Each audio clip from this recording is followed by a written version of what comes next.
Pasaulis tai mūsų veidrodis?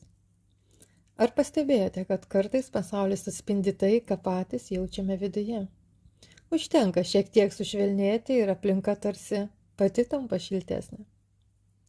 Kartais pamirštame, kad pasaulis tai mūsų minčių ir veiksmų veidrodis. Taip kaip kažkas elgiasi su mumis, dažnai atspindi tai, kaip kadaise elgiamės patys.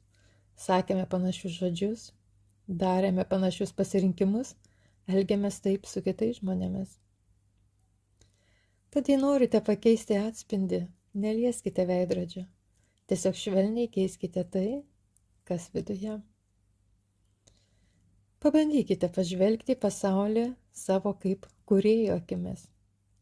Pasaulis tampa švelnesnis, kai žiūrite jį su meile.